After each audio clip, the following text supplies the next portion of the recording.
वाहिगुरु। जय श्री राम। प्यारी साथ संगत, ये साखी मन के ऊपर है। गुरु से किसी ने सवाल किया कि मेरा मन बहुत भटकता है, मैं बहुत दुखी होती हूँ। तो गुरु ने उनको बोला कि मन हमारा इसीलिए भटकता है कि हम किसी की चीज़ें देखते हैं, किसी की गाड़ी देखेंगे, उसी में हमारा मन दुखी हो जाएगा। भले अपने पास गाड़ी होगी, लेकिन उसके पास कोई बड़ी गाड़ी होगी तो हमारा जो है ना मन उसी में भटक जाएगा। कब हम लें, फिर हम उन्हीं के ऊपर जो है ना जद्दोजहद करते हैं और दिमाग चलाते हैं। किसी का घर देखते हैं तो हम लोग घर में वो हमारा अटका होता है कि हम भी कोई बड़ा घर लें। लेकिन गुरु बता रहे थे कि अगर हम एक घर लेते हैं, फिर दूसरे की इच्छा होती है, दूसरा लेते हैं तो तीसरा की इच्छा होती है। इसी तरह गाड़ी भी जो है, एक गाड़ी होती है तो दूसरी गाड़ी का इच्छा होती है, अब दूसरी वाली ले लें, बहुत पुरानी हो गई है।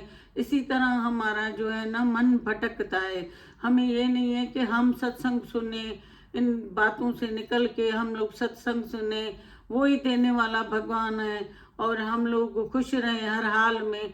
तो गुरु बता रहे थे कि हम भी जो है ना, हमारे पास भी तो मन है ना, हमें भी आता है, लेकिन हम जो है ना उस मन को राम भजन में लगाते हैं। सुबह शाम जब भी मन कोई बात दिखाएगा, कभी कुछ भी होगा, तो हम लोग जो है ना भगवान को याद करते हैं, राम की धुनी लगाते हैं, तो हमारा मन जो है ना उसी में लग जाता है। कहते हैं कि जैसे सीढ़ी है, ऊपर जाएंगे मंजिल पे तो वो सीढ़ी से ही जाएंगे ना, तो नीचे आएंगे तो भी सीढ़ी से ही आएंगे।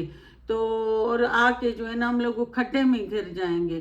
तो नीचे हम उतरेंगे, खड्डे में गिरेंगे, ऊपर जाएंगे तो हमें जो है ना भगवान मिलेगा। इसी तरह जो है ना हम सत्संग में आएंगे तो हमें भगवान मिलेगा। हमें मन के ऊपर भी कंट्रोल करवाना वही सत्संग में ही सीखते हैं, घर बैठे कोई भी नहीं सीखता है। और भी दुनिया जो है ना वो आके जो है ना खींचती है। तो हमें जो है ना मन को कंट्रोल करना चाहिए। भगवान बोल रहे थे मन ही बंधन है, मन ही मोक्ष है। मन ही बंधन करवाता है, मन ही मोक्ष दिलवाता है। तो हम जो है ना उसी मन को उसी में लगाएं ना, भगवान के नाम सुमरन में लगाएं। जब भी मन आएगा हम भगवान के उसमें लगाएं। भली गुरु बता रहे थे कि भली देखो, एक पेड़ है, ऊपर से जब मौसम आती है तो पत्ते जल जाते हैं, गिर जाते हैं हवा में, ओटारियां बजती हैं, लेकिन अंदर जो है जमीन में उसकी पाड़ जो है थोड़ा वो सही रहता है। तो फिर वो नए नए पत्ते, बारिश पड़ती है, नए नए पत्ते निकल आते हैं। ये हम भी अंदर से जो है ना मजबूत रहें। और बाहर से तो दुख तकलीफ तो वो आएंगे ना, हम कर्म करके आए हैं, वो तो हमारे होंगे ही होंगे ना। तो हम इसमें दुखी न रहें, मन पे कंट्रोल करें। हम किसी का घर देखें, किसी का गोल्ड देखें, किसी के कपड़े देखें, किसी का कुछ भी देखें, जो हमें अपने भगवान ने दिए हैं ना वो बहुत ही अच्छे हैं। तो हम उसी में जो है ना राजी रहें और खुश रहें। तो तब हमें जो है ना सत्संग में आकर ये मन के ऊपर हम लोग जीत पाएंगे। नहीं तो मन को जीतना बहुत ही, गुरु बता रहे थे कि बहुत ही मुश्किल है। मन इतना है, हवा से भी बहुत तेज है। इधर ही देखो बैठे हैं, कहीं कहीं चला जाता है। सत्संग में बैठो तो भी कहीं कहीं चला जाता है। लेकिन हमें जो है ना स्थिर रखना है। गुरु बता रहे थे देखो, एक सुई है, सुई में भी हम लोग धागा डालते हैं, जब हिलती है तो वो कहाँ हम धागा डाल सकते हैं। जब वो सुई भी स्थिर होती है तो फिर हम जो है ना अंदर धागा डाल सकते हैं। इसी तरह हमें जो है ना अपने मन को बिल्कुल स्थिर करना है। एक दफा गुरु बता रहे थे कि एक राजा था, उसी ने कहा कि मेरे बकरियां बहुत खाती हैं, बहुत खाती हैं, कोई ऐसा हो एक दफा खिला के इसको कंट्रोल में रखे, फिर बार बार नहीं खाएं। तो उसने ऐलान किया, उधर से खा आए खिलाने वाले बहुत सारे, उनको बहुत बहुत लोग आए और बकरार आए, इनको लेकर गए जंगल में खिलाने के लिए। और जो है ना कि बकरी जो है ना खाना बस एक ही वो खाए और बार बार ना खाए, उनको दें तो बस एक ही दफा खाए खिलाने। तो गुरु ने वो ऐलान किया था तो कोई भी जो है जो मेरे बकरी को सिखाए बार बार खाना ना खाए, एक ही दफ़ा खाए, और तो मैं उसको आधी बादशाही दूंगा और मेरा ये काम करें। तो वो उन लोगों ने बहुत सारे आए, बकरार आए, एक चुराने वाले आए, बहुत ही आए, लेकिन एक लेकर गया और जाके जो है न ज़मीनों पे उधर घास मांस उसको खिला के पेट भर के जो है ना वो लेकर आया। आगे राजा को बोला अब देखिएगा, अब ये नहीं खाएगी, क्योंकि मैंने इसको इतना खिलाया है, इतना खिलाया है, इसका पेट फुल है और ये नहीं खाएगी। तो राजा ने कहा ठीक है, और मुझे उसने कहा कि मुझे जो है ना आधा आधा राजाई दे दो, आपने बोला था ना कि मैं आधी राजाई दूंगा, तो इसका मैंने फुल करवाया है और मैंने फिर कोशिश भी की है कि नहीं खा रहा है, तो आप भली जो है ना इसको रखें और देखें। फिर राजा ने बोला ठीक है, तुम इधर बैठो, मैं लेकर आता हूँ। फिर वो ग्रीन घास लेकर आया, एक टेनी उसके बकरी के सामने खाली किया, तो बकरी जो है ना वो खाने लग गई, और उसको जो है ना आदत थी, वो उसने वही पत्ता घास का वो टहनी वो खाने लगी। और फिर राजा ने बोला देखो ये क्या तुमने सिखाया है, देखो ये तो खा रही है। फिर इसी तरह जो है ना दूसरा लेकर गया बंदा इसको चुराने के लिए, बहुत सारे लोग आ गए, बकरार दूसरे लोग कि हम चुरा के देखते हैं, हमें आधी राजाई मिलेगी। फिर वो जो है ना दूसरा भी लेकर गया, उसको बहुत चुरा खिलाया पिलाया, चुरा के लेकर आया। फिर राजा को बोला राजा अब ये नहीं जो है ना खाएगी, इसने बहुत खाया है, अब नहीं खाएगी। तो राजा ने कहा ठीक है अब नहीं खाएगी तो सही है, मैं चेक करता हूँ। फिर राजा ने उसको जो है ना चेक किया, राजा ने जैसे एक टेनी लेके घास उसके आगे रखा तो वो तो खाने लग गई, तो खाने लग गई। तो फिर राजा ने कहा तुम लोग तो नाकाम हो गए, कहाँ जो है ना ये नहीं खा रही है, ये तो खा रही है आराम से। तो फिर वो लोग चले गए।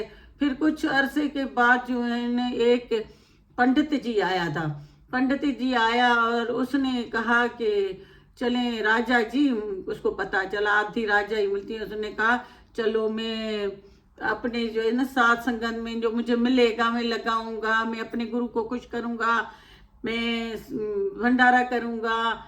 ये सोच के फिर वो साधु जो है ना गया राजा के पास, राजा को बोला कि राजा आप जो है ना मुझे ये बकरी दें, मैं इसको खिला कर लेकर आऊंगा और जो है ना ये नहीं खाएगी। फिर तो राजा ने कहा वो दूसरे लोग गए इसको खिला पिला के इतना बड़ा पेट करके उसको इतना खिलाया है कि राजा के पास नहीं खाए भूख, लेकिन इसने तो जो है ना वो पूरा आके इधर भी खाया, इतनी मोटी हो गई है इतना पेट। उसने कहा आप मुझे दे दें, मैं इनको खिला कर लेकर आऊंगा और ये नहीं खाएगी। राजा ने बोला ठीक है आप लेकर जाएं, और फिर इसको जो है ना लेकर गया वो साधु, और जाके जो है ना उसको जंगल में छोड़ा, इसको खिलाया। जब खाने लगे तो उसको इतने डंडे मारे, फिर वो बेचारी मुंह डाले, फिर उसको डंडे मारे। इसी तरह वो खिलाया, जो पहले थोड़ा बहुत खिलाया, फिर उसके बाद जब भी वो जो है ना वो खाए तो उसको जो है ना डंडे मारे, इतने डंडे मारे। तो वो जब भी फिर खाने लगी, उसने राजा ने कुछ दिन उसको रखा कि देखता हूँ कि किस तरह जो है ना ये आगे चलती है या यूं। वो उसी के डर से वो मुंह ही नहीं डाल रही थी घास में, और वो राजा वो सेठ साधु खिलाए, फिर से जो है ना मुंह वो नहीं डाले। तो इसने जो है ना इतना जितनी भूख होती थी वो पहले ही खा लेती थी, फिर जो है ना ये बिल्कुल नहीं खाती थी। फिर राजा जो है ना वो लेकर आए राजा के पास साधु, और आके उसको कहा कि राजा अब आप बकरी को खिला के देखें, देखो खाती है। तो जब वो खिलाने लगा तो वो वाकई नहीं खा रही थी। खा इसलिए नहीं रही थी तो वो जो साधु था वो डंडा खड़ा करके बैठा हुआ था, उसको डर लग रहा था कि मुझे बहुत मारता है, मैं जब मुंह डालती हूँ उसमें तो मुझे बहुत मारता है। तो इसी वजह से वो उसका डंडा देख के वो खाए ना। और साधु भी जो है ना ऐसे वो थोड़ा नीचे करे तो डंडा जोर से जमीन पे मारे तो वो जो है ना बिल्कुल नहीं खाए। इतनी डर गई और वो उसने खाना ही छोड़ दिया और दुबली पतली हो गई। तो राजा ने उसको इनाम दिया साधु को, और साधु ने जो वो इनाम सात संगत में जाके लगाया। और तो गुरु बता रहे थे हमारा जो मन है ना वो भी इसी बकरी की तरह है। वो देखो वो जब उसको डंडा नहीं लगा था ना तो वो बस खाने में लगी हुई थी, खाऊं खाऊं खाऊं खाऊं खाऊं खाऊं। और जब डंडा लगा साधु का और उसको डर हुआ कि ये मुझे डंडा पड़ेगा, तो फिर उसने बिल्कुल खाना छोड़ दिया।